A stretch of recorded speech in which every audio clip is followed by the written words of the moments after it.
ride!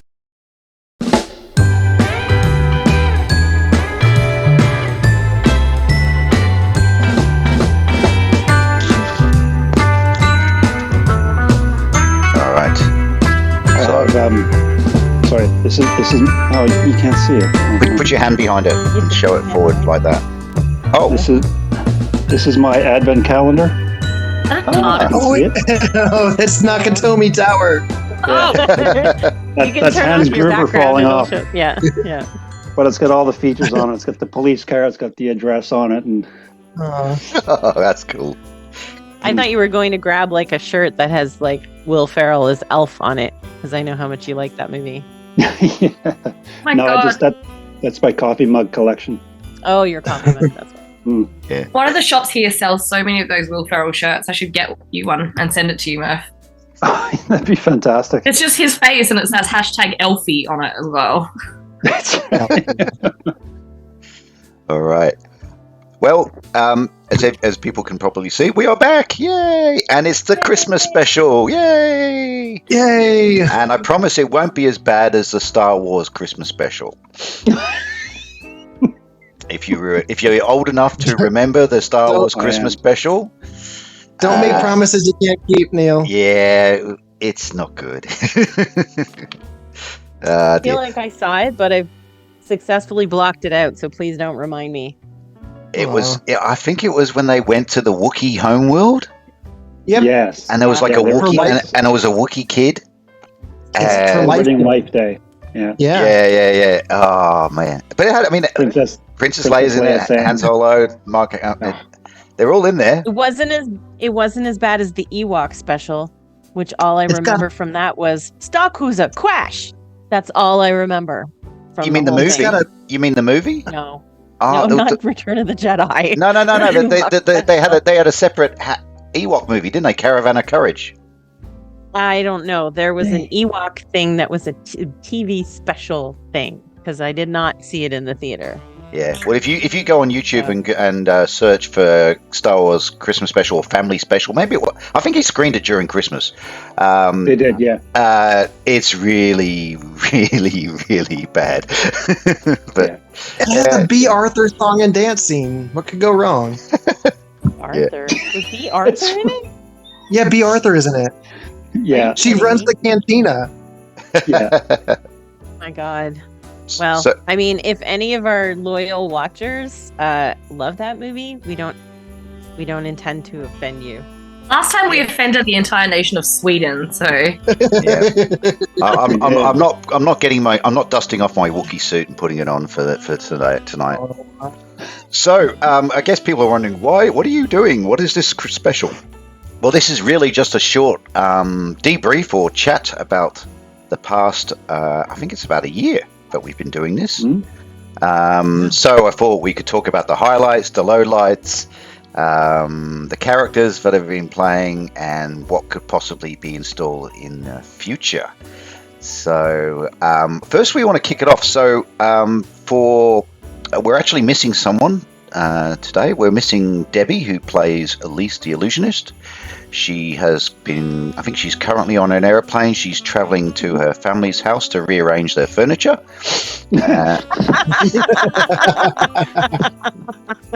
I hope so. Oh gosh, I hope so. But she will definitely be joining us for the next session when that will be. I don't know. Watch this space. But we've been playing for a year or so most people might know the names. But of course, you've got the character names on the screen, but also the player names. So of course, we have Brad. In Connecticut, who we just learnt his apartment was in a Christmas movie. Ooh.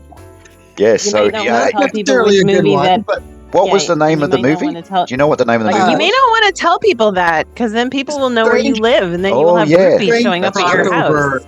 Strange crossover, but it did have Reginald Bell Johnson in it, who was the cop in Die Hard. So works out as a Christmas movie. He was in 2 Christmas movies. Wow. Okay. So So Brad's apartment building has at least got some minor fame and fortune. It's probably no fortune at all, but a little bit of fame. And of course, Tracy, who's the actual resident thespian. Easy for you to say. Yeah. Of the group. How are you? How are you, Tracy? Anyway.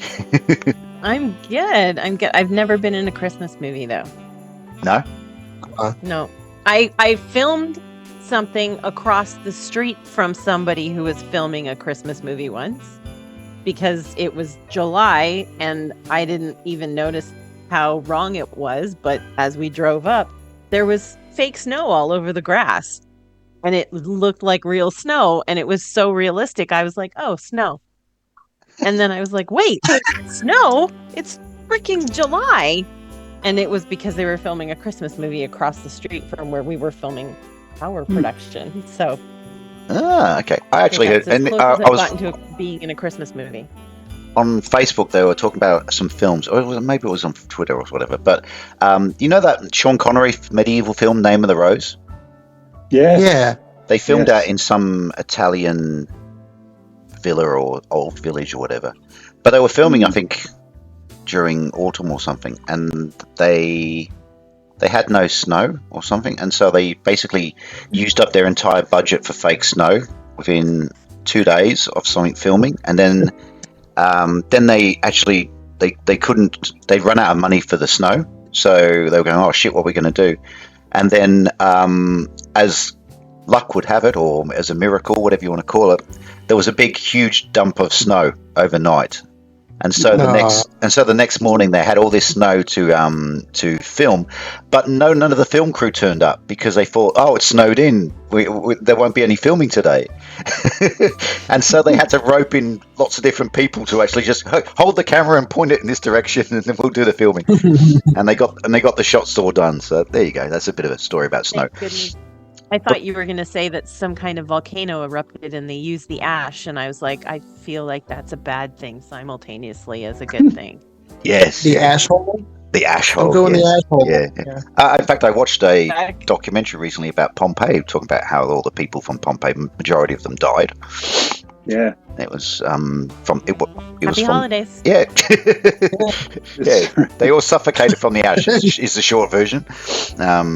But anyway, so Brad and I think also Debbie and Tracy, they've played Dungeons and Dragons before, haven't you?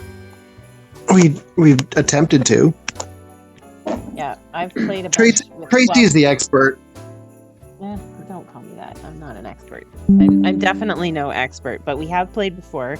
Debbie and I have played before in person, and Brad and I have played in Brad's first D&D game, I think, online. Yep. We played during that the was pandemic. my first. Yep. Yeah. Mm-hmm. And you've been mainly playing the latest edition, 5th edition. Yeah. Yes. Mm-hmm. Yeah, that's what I've played more than anything else. Okay. But yes, and I think so. Debbie was playing with you as well, was she? Yeah. Yeah. Debbie wasn't playing in our online game. Debbie is someone I know, like in real life. She used to take improv classes from me. All right. Cool. But then, of course, we had two newbies, I think, Murph and M. You guys have never played anything like this before, have you? I tried once before when I was much younger, and it didn't go very well. Like I might have lasted half a game before I was So you smoked, but you didn't inhale, is that right? That's basically it, yeah. It was like, I'm not sure about this. And then Tracy and I know each other through social media.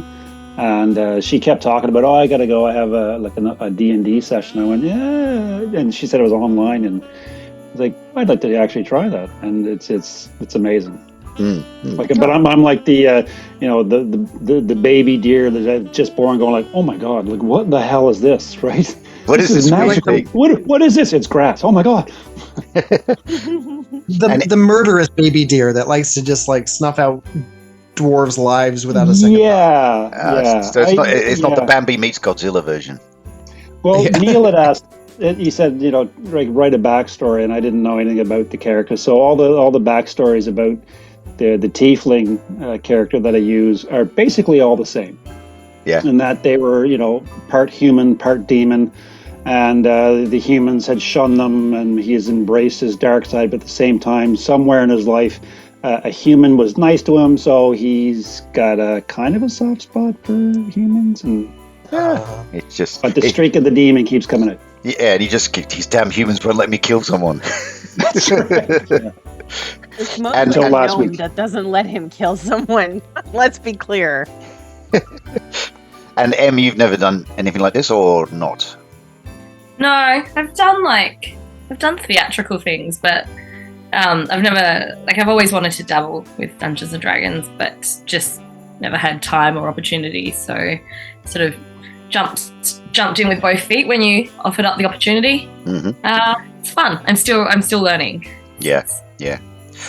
Well, I'm still learning as well, because I mean, essentially, I hadn't played for 30 odd years, I guess. Wow. You were a fetus then? I was I was playing it when there was the Satanic Panic.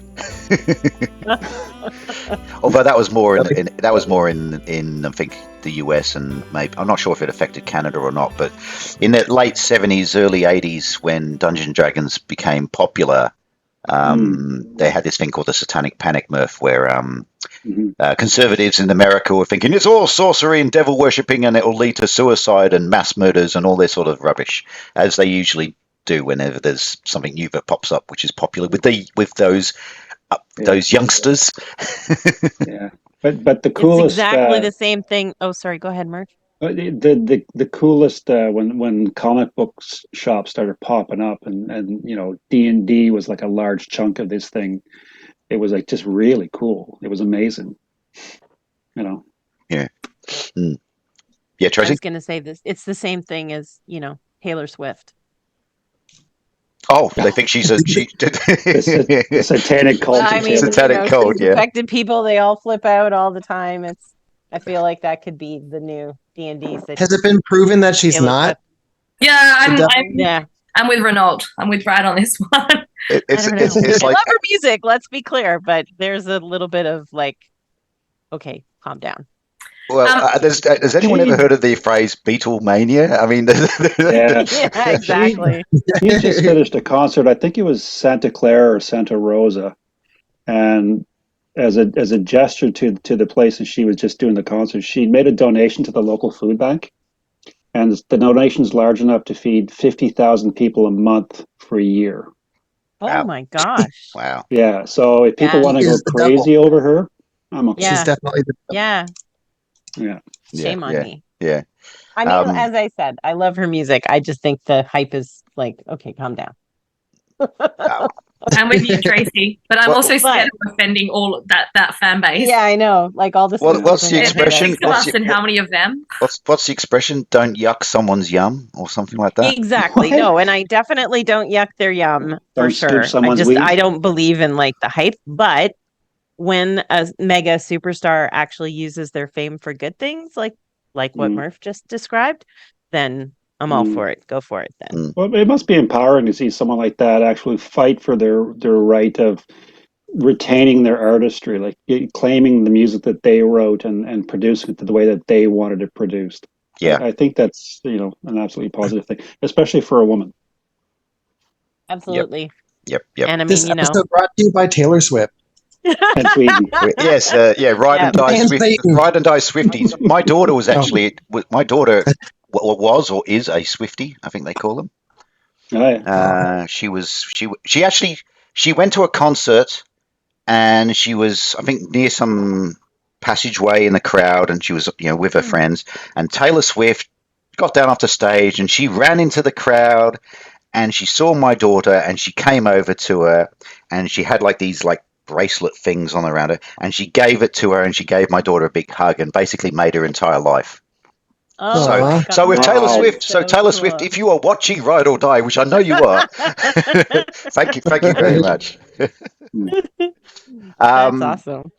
But yeah, so I played, like I said, I think I first played in around about 1984 or something like that.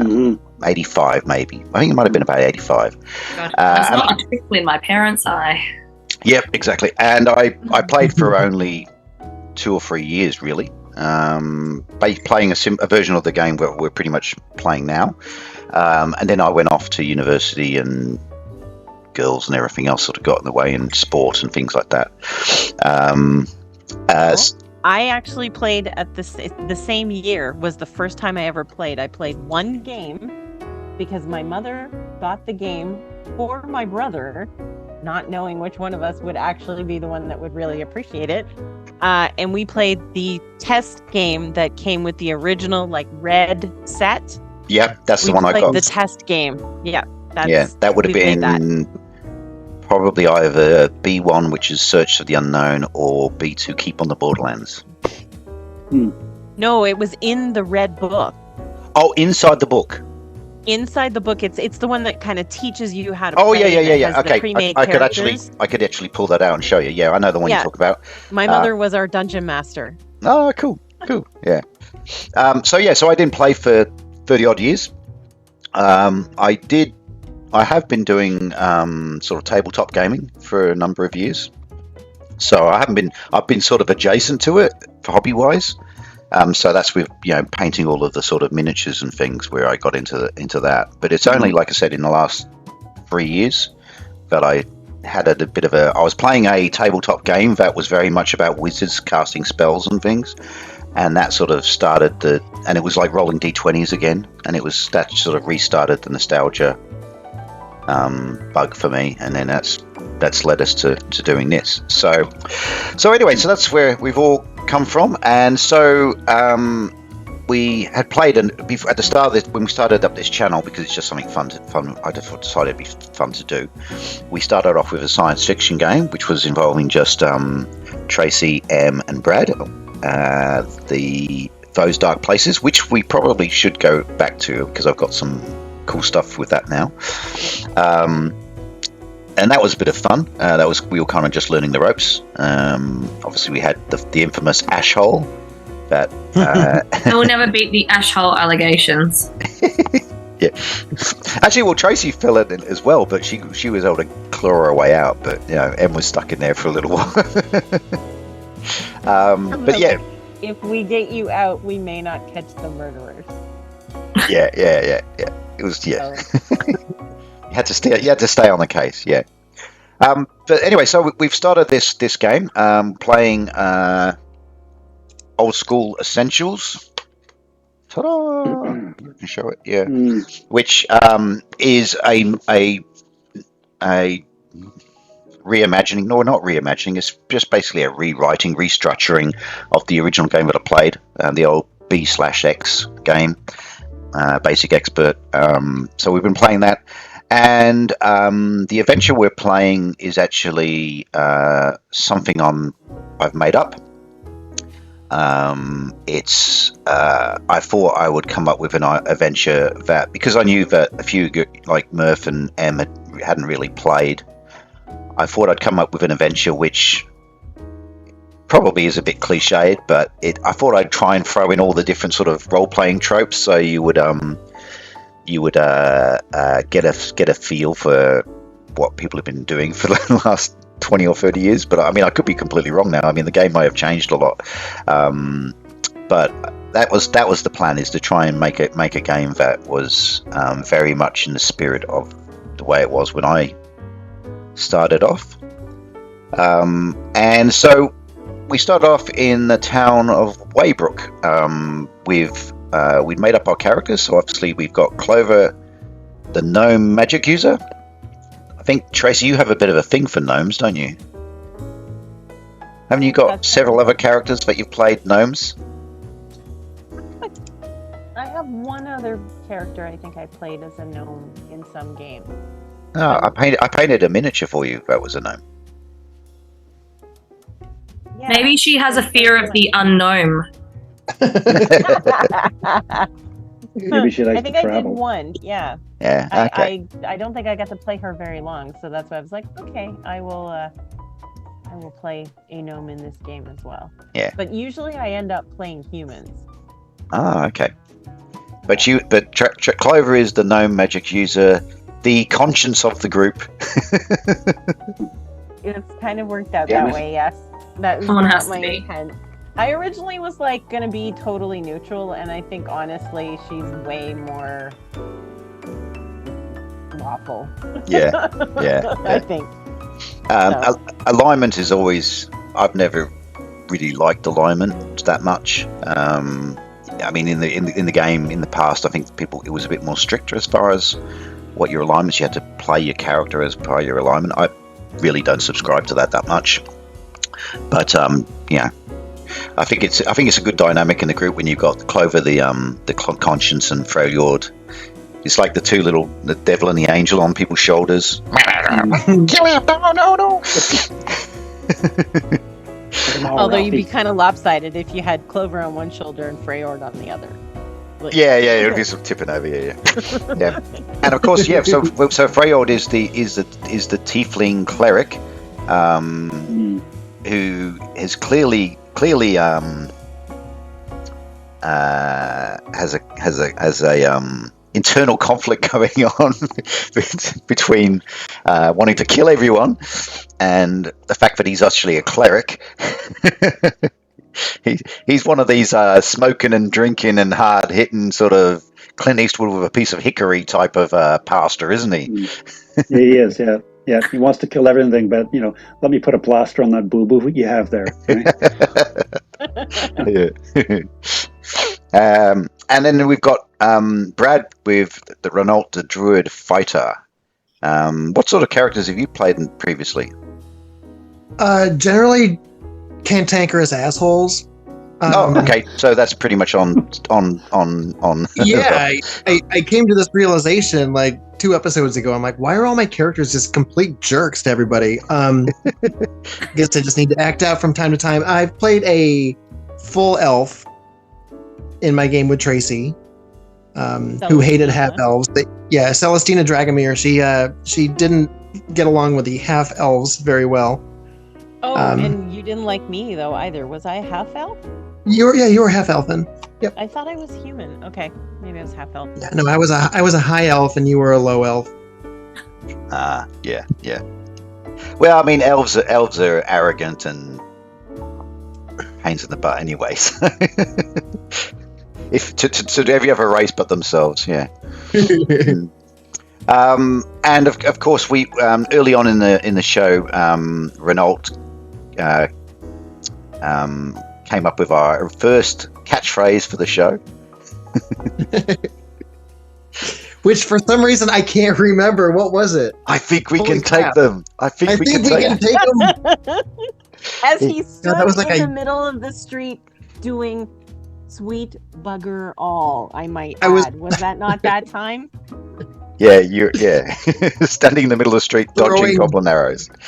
And throwing my one spear, yeah. Oh, that spear! My God,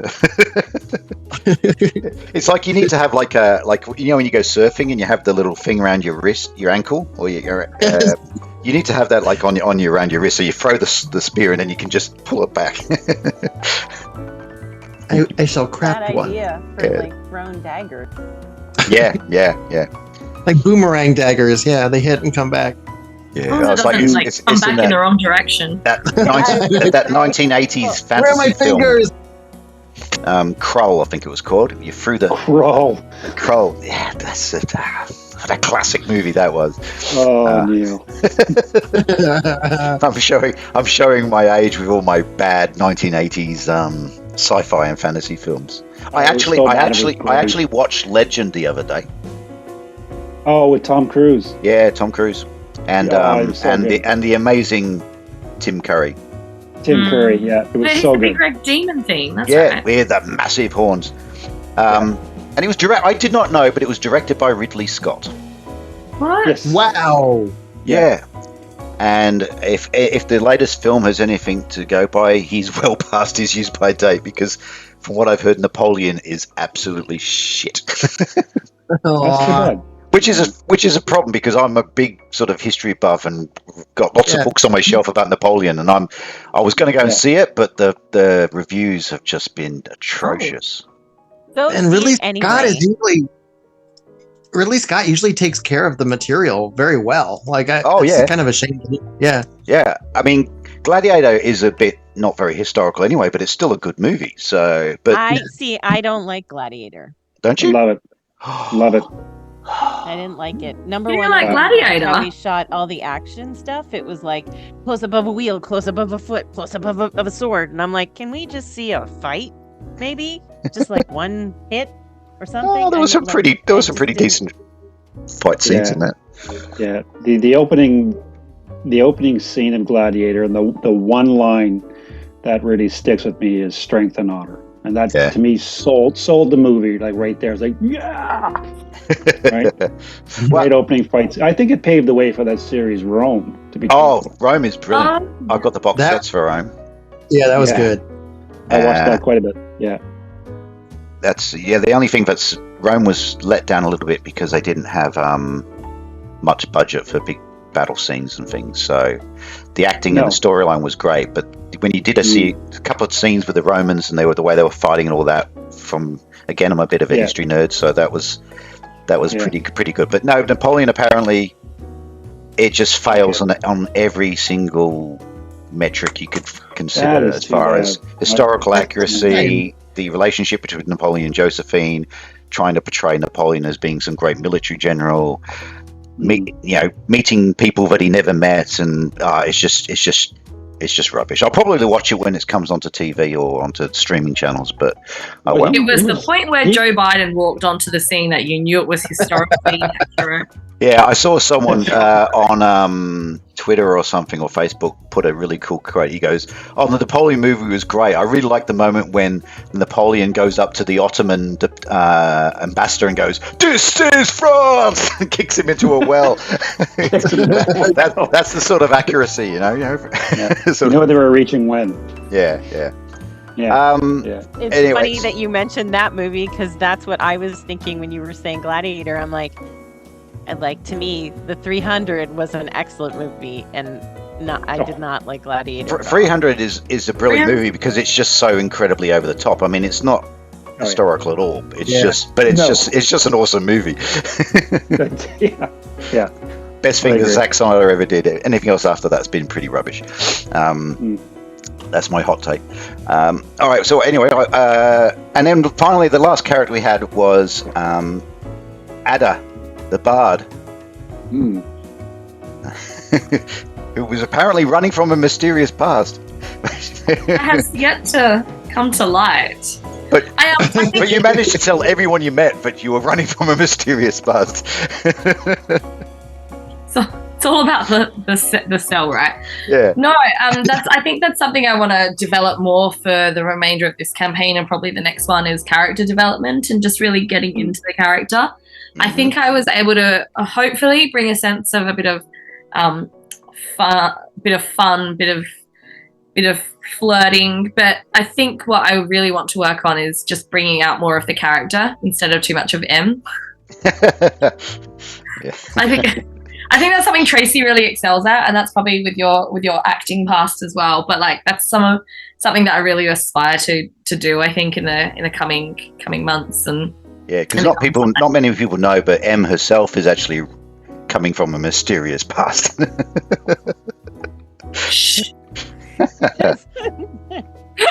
Yeah, and she's the only one in this show who legitimately has a fan. Oh. But we won't say any more on that. Like a stalker. Yeah, I think, stalker, yeah. I love your character and I want to wear your skin like a shirt. Is his name Oglum? No, we will get... hold that thought, we will get to Oglum. Does it rhyme with... Yeah. So, of course, Ada is the bard thief. Again, she's a thief that tells everyone she's a thief, so... What's my marketing? Just walk around with a sign, thief for hire. Yeah. Anyway, so they started off in the town of Raybrook, the adventuring party. They were sort of thrown together in the Inn of the Falling Star, where Gurdon, I think his name was, the bard owner who's called the Collector. Bard owner? The bard, the owner of the inn, the bard who owns the inn. Bard owner. trafficking the bars around here. Thank you very The much. Bard, comma, owner, as opposed to Bard dash owner. Oh, I bar thought it was donor. Bostonian. Bard owner. I thought it was Bard Bostonian owner. for bad. Yeah, the Bard owner. Hard boner. So, Jesus, you lot. Oh, anyway, God. so the party was given this adventure. They signed contracts and headed off to try and sort out an issue that was potentially involving goblins. And after a couple of days, made it to Deeping Vale, the small little village in the mountains, and met the villagers and found out that there was a goblin raids going on. And then, of course, we had our first action. And notable moments include, Renault standing in the middle of the street, just completely getting shot at constantly by goblins. Serpentine. Yeah. Because I don't think he got hit for like 3 encounters or something, and he would just be like out there, but he also didn't hit anybody. Is that correct? Am I remembering I correctly? think that. Somewhere I like think that. I drew first blood. I think I was up on a roof, wasn't I? Yep. Yeah. Em was the first person to draw blood with a nice with a dagger. dagger to the throat of one of the goblins. And so obviously the villagers were very happy about that. And then you started to, I think there were some miners that were trapped, and you had to. The next day you were off to inspect the mine, and then we had the next moment of the show, which was Where were their parents? You said some miners were trapped. yeah. But then we had the Snow White moment. The Snow White. Are you talking about me talking to Molly? Molly! My Snow White moment. Yep, it's very different than Snow White, mind you. Snow White is birds and bunnies, and I'm like, underground dirt creature, come to we. Yeah. Snow White is an interesting sort of relationship where a young woman is living with 7 guys. Man. seven men. Dude finds a corpse in the Dwarfs woods, also- makes out. Yes. And dwarfs like live very long, so for them to be like adult dwarfs and going off to work, they would be old, wouldn't they? Yeah. I don't think I've ever seen a young dwarf. Anyway, maybe they're just born old. So obviously, Molly conversing with Clover was fun. I just realized yesterday, I was like, Molly's been sitting in my pocket just eating like orange worms and probably pooping. So he's probably I'm suffocated. gonna need a good shower and launder when we get done in this dungeon, because my clothes are not gonna be clean. Yeah, I had guinea pigs when I was a kid, and I had to clean out the cages. I know what I know what you're going to find in your pocket.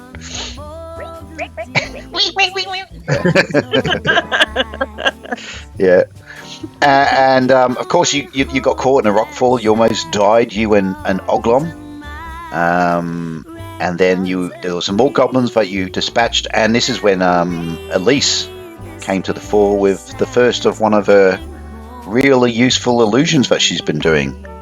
I've never had anyone play an illusionist, and I've never played one myself, so it's been really good to see the inventive ways she's used the illusions that she's had. The best one being something we'll talk about shortly. But yeah, the Phantasmal Force Rock Avalanche, tweaking out some goblins, that was good. And then you went back to the village, and then we had the first hints of a romantic liaison between Oglom and Ada. I mean, romantic is kind of pushing it. Yeah.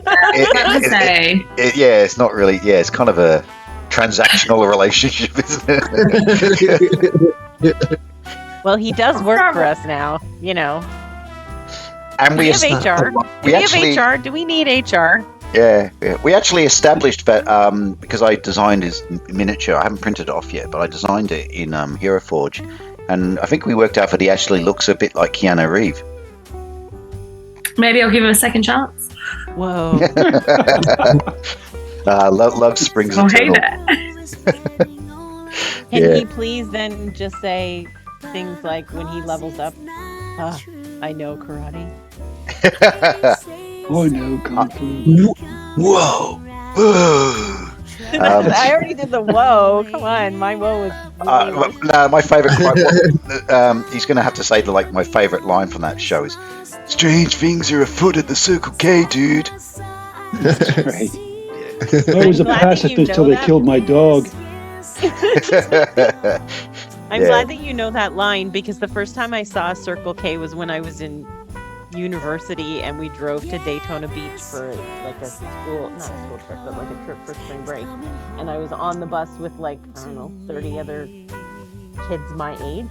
And I saw Circle K and I was excited beyond belief because I didn't know it was a real thing. I didn't know it was real. And I was like, guys, strange things are afoot at the Circle K. And all of those MFs on that entire bus were like, what? And I'm like, oh my God, I have to spend a week with you people? Circle K actually, around that time, no, not long after, Circle K actually had a short run in Australia until they've actually all, as far as I'm aware, they've all closed down. But there was Circle K in Australia for a brief period of time. Never heard of it. Now, they weren't here when I was a teenager or in university, but they're here now. They've opened up here now. Wawa? Yes, Yeah. Wawa. Although Wawa to people from Ontario is something different. Yeah, I'm pretty sure the way I'm thinking of Wawa is not how you're thinking of Wawa. No, there's actually a place at a Wawa. Yeah, it's not like brown chicken. Wawa? No, it's like a gas station, convenience store, sushi. You can go into someone's Wawa. Okay, pull into that Wawa. No. I don't know. I think if it was something sexual, it would probably be disappointing. I think Wawa is more respectable than, what is it, Waffle House? Yes. But I love Waffle House. I've never been trying to figure out if that's a euphemism for something. You Canadians and your maple syrup, I don't know. They put it on everything. They put it on everything. Including your Wawa. Waffle House and a Wawa. Yeah, I'm a maple syrup genius. I know everything about maple syrup. I put it in my hair and make me feel special in the morning. When I was in Quebec for a week, and one of the best things of street food I ever had was they pour caramelized maple syrup onto trays of snow. Yes. And they get a stick, and then you eat it. Oh my! It's like just full on maple syrup toffee. Oh, it's amazing. Yeah, it is. It is. Yeah, it is so good. Yeah. I was just going, what are they doing? They're just pouring stuff onto snow. What's going on? That's right. Why is the snow yellow? Oh, it's okay. It's lemon. I have a tip for you. Well, actually, but Oglom, Keanu Reeves' Oglom is not particularly bright. So, Not particularly bright. No. Yeah. All right. So, what did we do next after that? I think we had another engagement with the goblins. Yeah. This is during the grinding phase. I think that was what we called it. During the what now? Was that when we kept going back and then going back to town and going back and killing a few more and going back to town? Yeah. Because they're like, we're gonna die if we go further into this thing. Yeah. Well, a grinding phase in a Wawa. We had this is when we had our first close encounter with death when both Oglom and Freljord both went down when you tried to get inside the goblin lair. Wawa? Get into the goblins' Wawa. And were both taken out by dire wolves until again Elise came to the rescue with another one of illusions, which scared the crap out of a dire wolf, who then proceeded to barrel through about half a dozen goblins and kill most of them. That was your reprieve. Otherwise, it was looking pretty bad for you guys. And then, of course, you had to sort of rush back to the village again, where you had it was a brother Aldrich, the cleric, who just spends his entire time just healing you every time you come back. He can go once a day. Yeah. And then again going back, you got again another fight with the goblins, and this is where Ada did her famous superhero leap. The highlight of the game so far. Yay! Superhero landing. Goes to hit the ogre. Completely misses and then splat. Right. Who took care of the ogre? Yes, very well. I think that was your first full-on kill, I think, wasn't it? Sure was. Yeah. Clover wasn't there to stop me. Actually, that was when I was up the freaking tree killing, I think, 3 by myself. 3? Was it 3? I think it was 3. And that's when she was trying to throw the gnome-infused beef jerky down onto the direwolf to try and make it eat the gnome-infused jerky. None of those words are in the Bible. Was that also the time when I tried the first time unsuccessfully to use wolfsbane for anything at all? Yeah. And I was like, what is this good for? Absolutely it's like nothing. constantly throwing it at things. There's wolfsbane. There's a bunch of wolfsbane. You're not supposed to like this. Go away. Yeah, it's literally in the name, isn't it? It's wolfsbane. Yeah. Anyway, I forgot. Because I've been listening back to some of the audio versions of past episodes. One of the funniest things was actually the interrogation and deciding about these goblin prisoners that you had. Oh, yeah. About who's going to kill them, and then of course that was the other thing we found out about Elise, was she was the MacGyver of the group. In addition to moving furniture around every opportunity she gets, she likes to come up with ingenious ways to make traps and things. And when you finally decided to kill one of the goblins, she wanted to test out her trap by smashing the head of this goblin.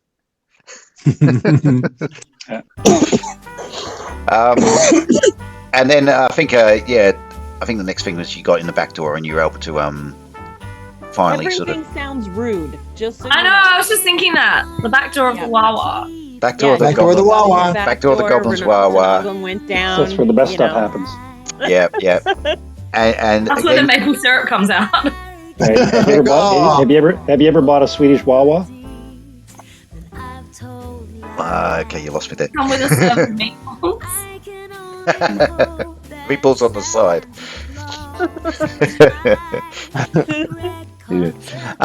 Okay, and then you got in the secret entrance, not the back door, the secret entrance into the goblin lair, and again there was a bit of furniture moving around by Elise, and Ada also did another dramatic sort of attack at the goblin chief to, I think, again miss. Another illusion, I think. She does it with style, which I feel like is very like of her. I feel like it's character driven. Character building. Yeah. Well, no, but it's like very much playing the character of the bard, even when you're like attacking things. I think it's awesome. Has to be theatrical, yeah. You strum the lute and then you lunge at them with a sword and do a little Chris miss. Pine leap with the lute. And then so you defeated Brimvag, I think the goblin was, and then you basically evicted the goblins and they left. And then you entered into the caverns, I think, but they were attached to the mine. And I think the most notable event then was when you all lost your memory. Oh. In the cavern with the blue mist. Except for, I think... Me. Yes, except for Clover. And Oglum. But Oglum... Oh, he didn't too? Okay. He didn't either. But... He doesn't have much memory to lose. Exactly, yeah. Much in there. It's all filled up with... Ada. Oh, yeah, he was still a lovesick puppy at that stage. Things hadn't gone cold at that point. But we don't even know what I think she just lost interest. I think Ada just lost interest in Oglum. Been busy killing crap in the dungeon. I mean, come on. Preoccupied. Yeah, I mean, to be fair, sleep. Gosh. To be fair, Oglum is not the greatest conversationalist. I'm imagining Channing. Oglum should be played by Channing Tatum, I think, at this point. Okay. Big buff head. I'll go into Hero Forge and change his character's face so he looks more like Channing. Unless you want him to keep looking like Keanu. 1990s Brendan Fraser. Oh, yeah. Actually, I'd wait for the moment when Keanu, like, in his armor, falls downstairs, and then he like falls out of his armor. That's another Bill and Ted moment. All right, what else happened next? I think. Oh, that's right. We were doing some puzzles. Yes. Oh, and the gelatinous cube as well. You encountered that for the first time, and the necromancer guy. I was turned into a zombie, is that type thing, or? Yeah, you were sort of taken over by the necromancer and used like a puppet. But and I'd also like to point out, Freyord and Ada wanted to release the Minotaur. Yes. Very clearly wanted to eat me. Not going to forget that anytime soon. I wouldn't let that happen, but I would probably just like tease the Minotaur, going like, no, later. Kill everyone else. Like hold me up later. Like a little morsel, like come That's on, right. come get the nose, come get her. Don't fill up on gnomes before dinner. Gnomes get tastier the more they work. No, kill later. Yeah, I mean, I was just thinking, oh my god, this is going to go south very, very quickly if you guys open up that gate. Neil, I did dream about the gelatinous cube the other night. I'm like, there was something we missed there. I can't figure it out. Maybe we could like shake salt on it or something, and it dissolves. I don't know. Oh well, I mean, I've been writing this adventure, so I've got. There are lots of things you guys have missed. I was like, we're not the cleverest bunch. It's like, oh, we turned right instead of turning left. That's like a week's work that they've just walked past. Well, we did spend an inordinate amount of time throwing the gnome and dragging it back, trying to get down that hallway. Oh, you mean the goblin, you mean? Was it a goblin? Right, Yeah. I'm the gnome. Sorry, Well, yeah. the other It was like fly apologize. fishing with the goblin. Yes, the turnaround passageway Yes. illusion, that was pretty interesting. And then we had the other one, which is in the Elementalist crypt, where Brad was the puzzle master. Yeah. I just got tired of waiting for everybody else to figure it out. Let me just do it. Well, Murph, we saw Murph take a couple of steps and just get slammed to the ground. I mean, it was really interesting if you guys had taken a few more steps and gone on to some of the other elemental squares. What would have happened? It would have been quite interesting. I felt really bad in that episode, Neil, because like everyone's discussing logically this thing, and I'm like, I took out a piece of paper and a pencil, and I'm like doing some stuff, and I'm like, okay, everyone shut up. Let me just try something. And it worked. Then he friggin' Leroy Jenkins did, but it was like a good Leroy Jenkins. Yeah. It was worth it. Yep, totally worth it. Yep. It was good. And it was good. You got we were doing paralysis by analysis. We weren't going anywhere. You had to take over. It was good. Someone had to take charge. Nobody ain't got time for that.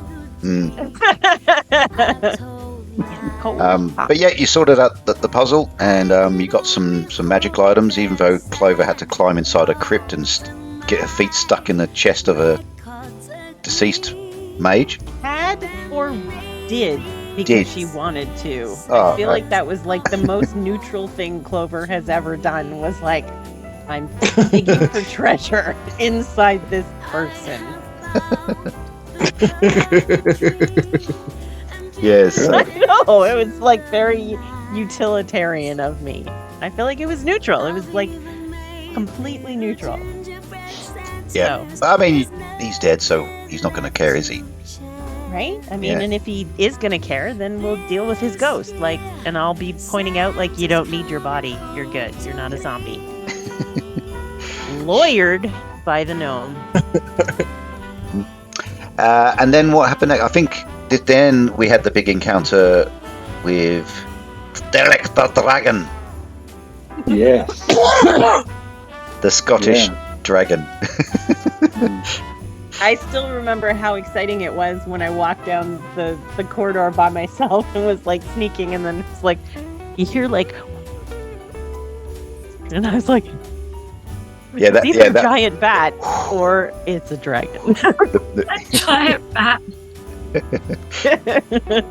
If it's not Scottish, it's crap. That's right. If it's not a bat, I mean, if it's not a dragon, it's a bat. Yeah. And I think I noticed at this point that pretty much every NPC that I've played all have exactly the same voice, I think. I need to be a bit more creative in my voices. Take some acting classes. So anyway, you were able to have a discussion with Derek the dragon and decided to actually not attack it or do anything that got it angry, because I think that would have been a pretty much dramatic end to the adventure. Yeah, I think so. But you released Derek, and he is in your debt. How that will be repaid remain to be seen. Yeah, and you know what also remains to be seen? We didn't find out what kind of dragon he is. He was a white dragon. I don't know what that means. Well, he's a like dragon. Literally, Tracy doesn't know, and Clover absolutely doesn't know. It's a white dragon. Like, what does that mean? It has. But you can speak marshmallows? Dragon. Clover can speak dragon.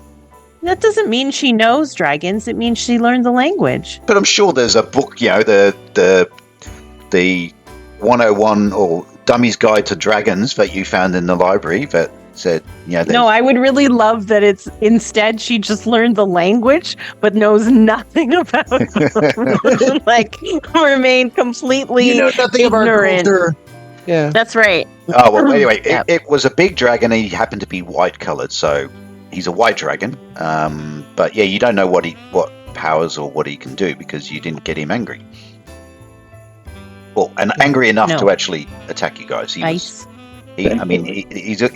Dragons have a sort of residual sort of anger level all the time anyway. So, but anyway, so what? I feel seen.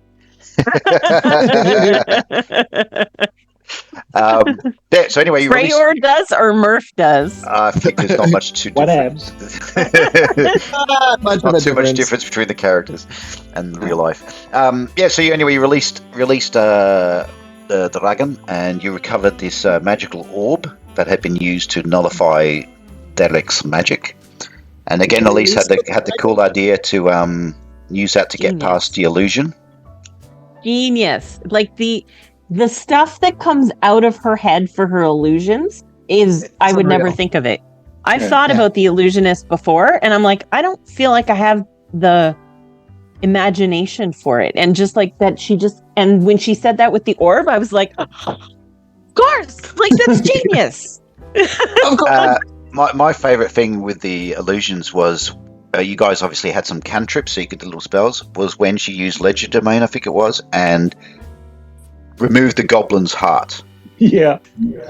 I mean, the cantrips are generally pretty low powered. And most of the time, they're pretty useless. But that was a fantastic sort of negotiating tactic. Here's, I've taken your heart. You don't get it back until you give us the information.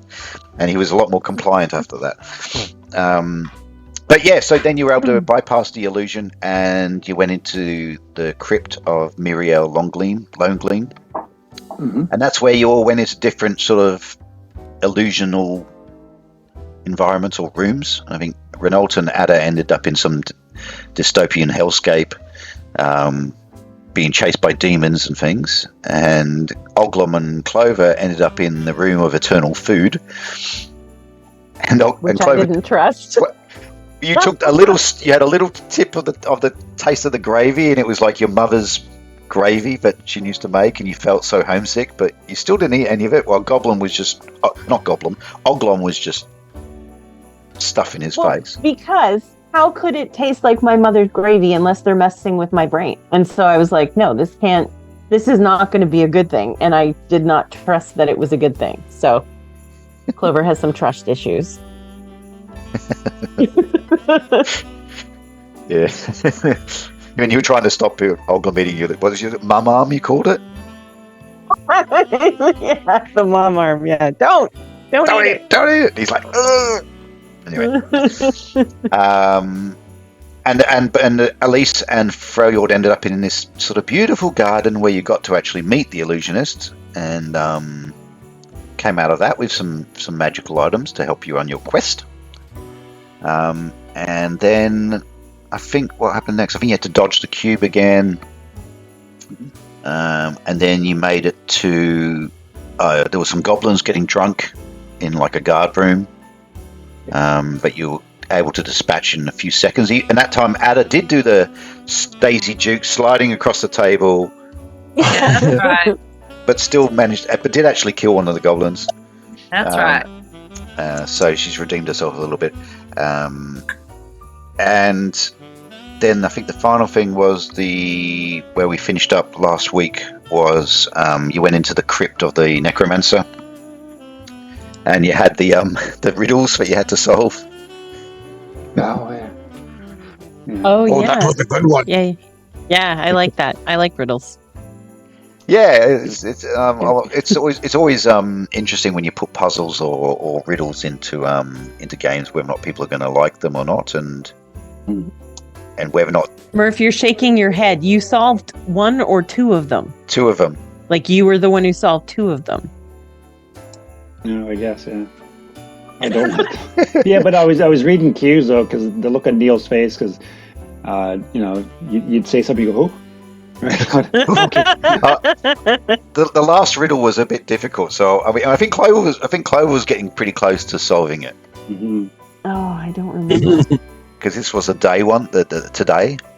Yes, okay, Yeah. it was close. I got it just at. Didn't Freyr get it? Yeah, Freyr got it. I got it just after him. Ada like did the as he first one, which was saying it. memories, and then Right. the second one was death, I think, which Murph I got. think so, yeah. So those two are pretty easy, I think, or not. Well, I don't mean. If I got them, then yeah.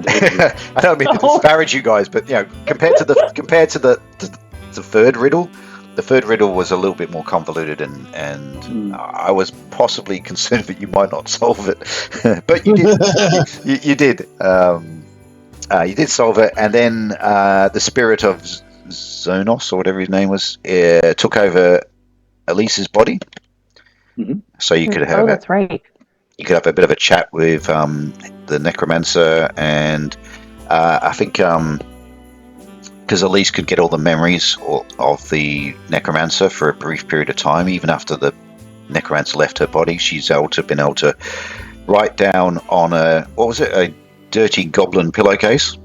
Oh, that's right. Yes. She likes to collect things like nails and ogre bits and dragon scales and dirty goblin pillowcases. But I feel like that might be a Debbie thing instead of an Elise thing. She has done that in other games where she collects skulls and stuff, and I'm like, does it look good on the wall? I just don't want to eat dinner at her house. I'll just say that. Maybe she's collecting mementos or something, or souvenirs as she goes along. It's like a serial killer. I can imagine Debbie being like, it puts the lotion on the skin. Right? And she's not even here to defend herself. I know. And she's like literally one of the sweetest people I've ever met. Maybe she does like a little collage book at the end, and she's got the little bit like, oh, that's the ogre finger from the ogre. And these are the dragon scales from Deck. And yes, this is she's got this little book. She wants to show her children someday, she can bring out the scrapbook. This is the bones of the ogre that I slaughtered. Hey, Mom, can we see the ogre bits again? Not until you've had your vegetables. Yeah, that's right. That's right. You're eating them. Yeah. And so she's going to scroll down a bit of a map, which you obviously revealed at the start of the next gaming session. But that's when you guys you guys have actually had leveled up, so you got some more spells and hit points and things, and so you're just grabbing some shut-eye in the old guard room where you got rid of the goblins, and so in the morning you'll be able to have some extra spells and everything else, and there was a keg of beer there, so you could have definitely wet the whistle, as they say. No one says that. They do now. Bringing it back. I'm bringing it back. Yeah. So that's where we're up to. I mean, did anyone else have any highlights or lowlights of the game so far that they wanted to mention? I think you covered most of it. I think I've covered most of it. I think. And low lights. I mean, that suggests that there was something we didn't like. I really have enjoyed it. No. The whole thing. Okay. Yeah. Okay. It is. It's fantastic. Yeah. And I'm not just saying that to your face. Like, I say that. Yeah, behind your back. the check's in the mail, Tracy. Yeah, but I won't be Thanks able for to that. cash it because it's Australian dollars, and I don't even know what the exchange rate is. Yeah, that's just like Monopoly money, isn't it? No, our It money ain't good. is Monopoly money. Is your money all colorful like ours? Yeah, it is actually. In fact, Okay. another fun fact: Australia were the ones who invented plastic money, That's true. Yeah. Yep. and we actually sell the technology to places like Canada and elsewhere. Yeah. It's actually quite funny. America's the only country that seems to be stubbornly sticking with the filthy, dirty money, I dirty was like, paper. what plastic money? I've never heard of The that. US, the Filthy, US and dirty India. money. Yeah, India. You give them some money in India, and it's just like, oh. Or yeah, they don't recycle their money at all. No, it's interesting. But It's no, okay. yeah, It's very yeah. American to stick with the old school money, Fahrenheit, Mm. and And all the thing that I imperial find with measurements. American money is it's all exactly the same color as well. I know. So you could pull out $1,000 bill out of your wallet if you had one, or a $1 bill, and you could easily get them mixed up. Here, I'm gonna show Brad since he's like plastic money. See if I can. You've never been to get it. Canada, Brad? Does it have the, He has the queen on actually. it? Yeah, I've been to no. Canada. Well, this one doesn't. Some of them do, but that's Put a your $5 hand bill. or something behind it. Put your hand behind it or something. Yeah.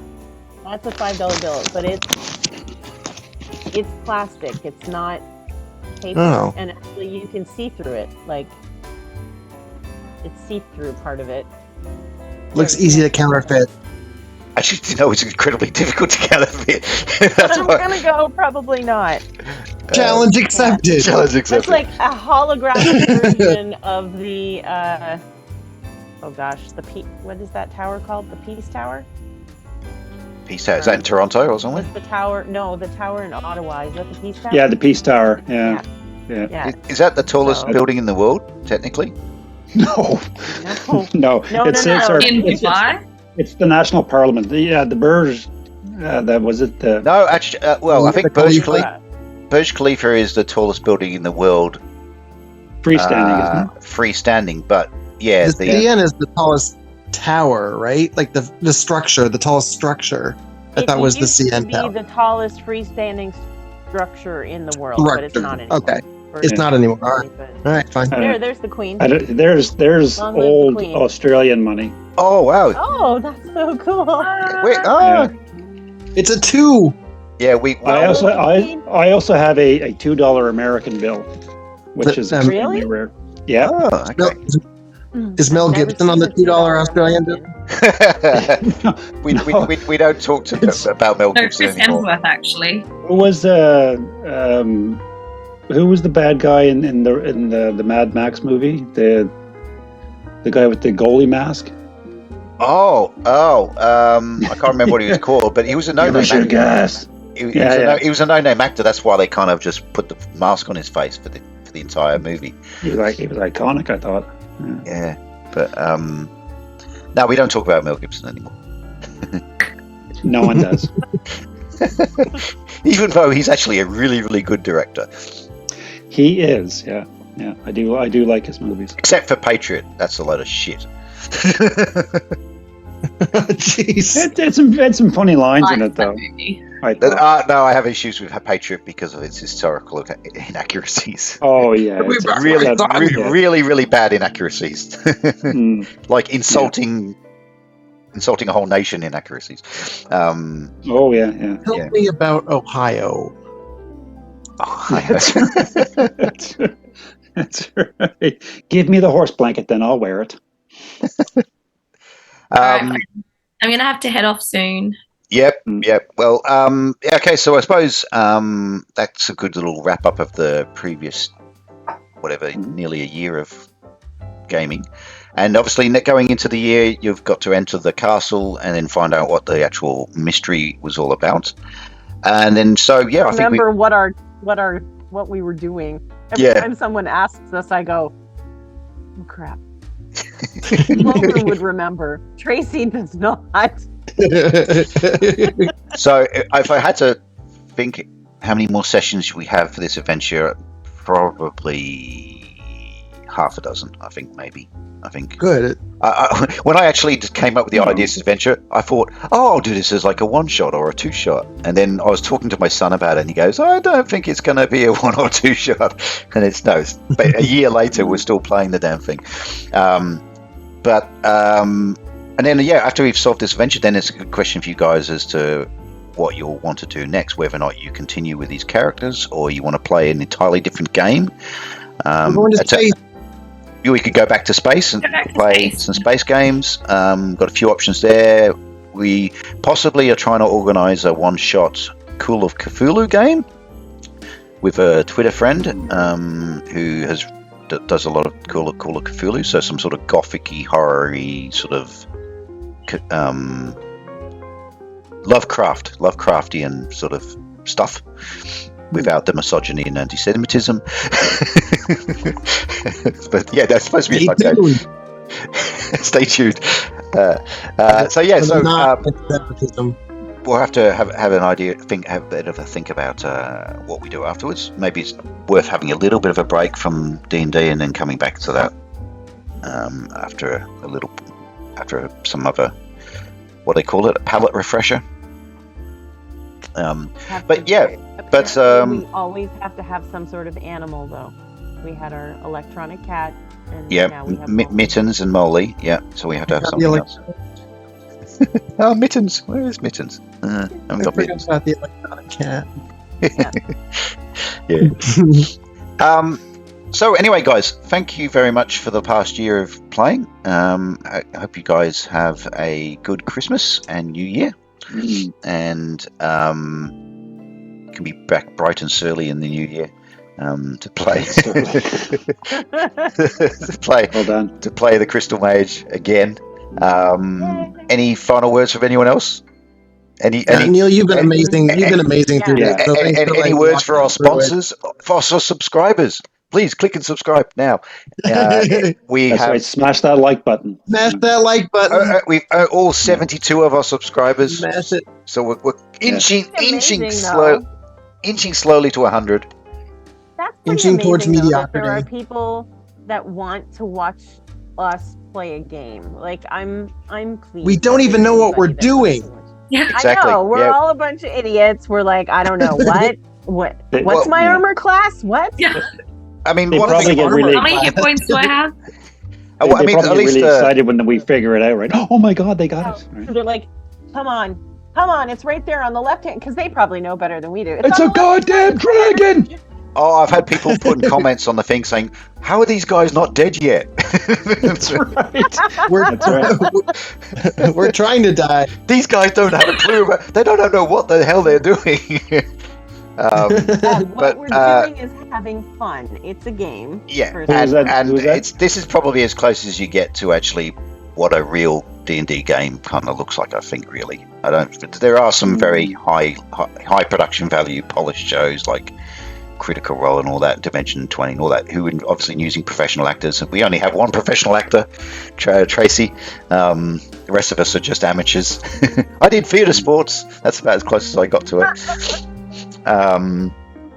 But yeah, so we got 72 subscribers, inching slowly to 100. The YouTube algorithms are starting to promote us a little bit more.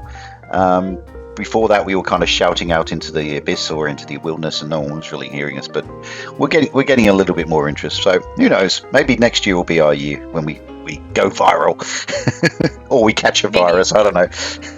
If there's subscribers that have watched all the way to this part of the video, if they have a game that they want to see us play as like a one-off or something, you could say it in the comments. That might be really cool. Yeah, that would be cool. Yeah, do other games, because I have been on a bit of a buying spree the last year or so, collecting different role-playing games. So I've got quite a few, from Mythical Samurai to Cthulhu to science fiction to Renaissance, Clockwork Renaissance, and Stone Age type games. So I've got quite a few that we could cover.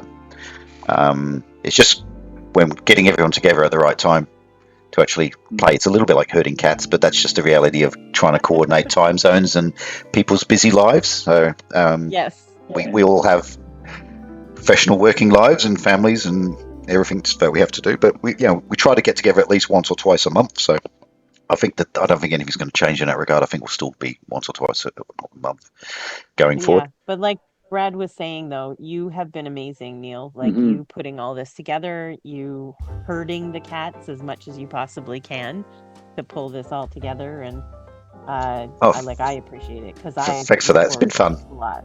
Yeah. Yeah. All right. Well, on that sort of note, my ego's been stroked enough. So I'll say We're not going to die next time, guys. Yes. Sorry, it just all goes to hell next. Yeah. There'll be bodies everywhere, people bleeding out. I'm going to need another character. Yeah. Roll up another character. Here we go. Yeah. Molly, revive us. Oh, your character looks incredibly just like the original, your last character. That's right. My name is Lover. Lover. I wish they had done that in the Dungeons and Dragons movie. I wish they'd actually, one of the characters had got killed off, and then they went around the corner and bumped into another guy that happened to look exactly like the previous character, Like the first guy, but just had a different name. Yes, long lost twin brother. Yeah. Yes, exactly. Oh, that's Mm. cool. That would have been a bit too meta, I think, for some people. All right, guys. All right, thanks again for joining us. Thanks, everyone. And see you in the new year. Hopefully, if people are on holiday breaks or whatever. I know in Australia it's summer holidays, so I've got a couple of weeks off. But if we can get a game going early in the new year, that'll be great. Mm. But anyway, That's so weird to me what's that? that Christmas is summer holidays for you. It's so weird. It's so to me. weird. Oh, So yeah, weird. yeah. I'm like, come on, snow! I want to go snowshoeing. And It can be 45 degrees on Christmas Day, and we're still having roast turkey. Yeah. Yep. I was born in the UK, so I mean, there are some Australians have like cold ham, and they have like shrimps and things like that, or fish. People can have lots of different foods, but obviously me being throw a shrimp on the barbie. Throw a shrimp on the barbie. Aussie accent. But with a British accent. Yeah, you sound like more like a Cockney English sort of it. Shrimp on the Barbie. Yeah. That's Oh, one of the you- funniest at one things. point. You've played Knifey Spoony before. You'll all be All amused the to hear Aussies about were some. British at some point, Yeah. so were we. For us- It's all the Were same. Australians like disappointed with the Barbie movie that it wasn't about barbecues? Yeah. I never watched it. That's a dad joke. Yeah. Just one last passing thought. You'll all be amused to hear about the Christmas markets here in Australia that I went to this weekend to try and capture that European Christmas essence. They had mulled wine and a fake snow machine blowing. Nice. And those little chalet hut things, and it was about 35 degrees outside. So I think the most Awesome. like you said, like the European Christmas markets, the craziest Christmas feeling I've ever had was in Prague. Just before Christmas, it was because that's where Christmas comes from, as far as I can tell, and it was amazing. Like I never wanted to leave. yeah, It was so fantastic. No fake snow. probably similar to Vienna. I was there for Christmas last year. I think so. Yeah. Probably Yeah, that same yeah. kind of atmosphere. When I was in Bavaria, we just drove past Salzburg, and I was just so disappointed that I wasn't there. When apparently Salzburg in Bavaria has one of the best Christmas markets. Oh, crazy. The Germans do good Christmases. They do Yes, good they do. food, and Mhm. my Christmas markets and all that. Yeah. I'm sure the Swedes do too. Just to reclaim They do. myself A with the Swedish Swedes market. a little bit. The Swedish, yes, Just yeah, pickled eels for Christmas dinner, or pickled herring, or whatever it is.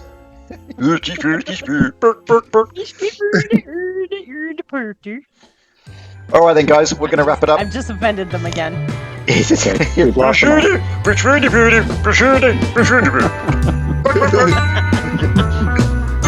All right, guys. Have a Thanks a lot. fantastic Cheers, Christmas, everyone. cheers to everybody, and Merry Christmas. see you all in 2024. Merry Christmas. Yeah, Okay, thank you so bye-bye. much. Bye. Bye.